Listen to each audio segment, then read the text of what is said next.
ይሁንላችሁ። ድራማ ነው የሚመስለው አይደል? መንፈስ ቅዱስን ተሞሉና ሳች ብሎ ቅድም ቀጥሎ ሲሉ ነበሩ። ኢየሱስ ጌታ ነው ማለት ነው።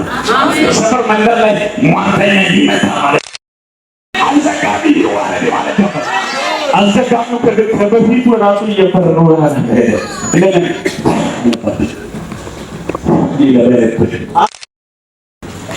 ኃጢአታቸውን ይቅር ያላችኋቸው ሁሉ ይቀርላቸዋል።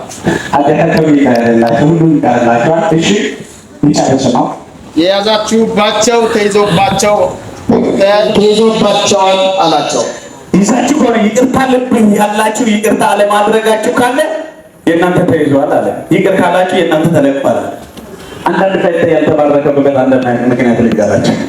ይቅርታ ልብ የለው 3 ዓመት 4 ዓመት 5 ዓመት 7 ዓመት ኑሮ 7 ዓመት ያንተ ኑሮ ህይወት እንትና ስታል እያለ ኖሮ 10 ዓመት ይቅር ብትለው ይለቀቅልህ ነበር አለ። አጠገብ ያለው ስንት ሰው ነው ይቅርታ የከለከልከው? ስንት ሰው ነው ይቅርታ የከለከልከው? ስንት በረከት ነው ያመለጠ? ስንት በረከት ማለት ነው? እሱ ብቻ ጠይቅና ከተቀበለ ንገረው፣ ካልተቀበለ መጣና ሰላም ለእናንተ ይሁን። በልጅ ነው ኢየሱስ ገብቷል። አሜን። ታዲያ በሆነው በር ውስጥ እኔ ዛሬ ልታምልህ ይሄ ምሽት ላንተ ይሁንልህ። አማኛለህ? ካላመንክ ያላመነውን ጭምር ላንተ ይሁንልህ። እሱ እያመነታ ላንተ ይሁንልህ። ውሰደኝ። ስማኝ፣ ነገር ተዘጋግቶ ኢየሱስ ይገባል። ከተገለጠልህ የለም ብለህ አታምንም። አለ ይከፍታል። እስቲ ይከፍታል። ተከፈተ።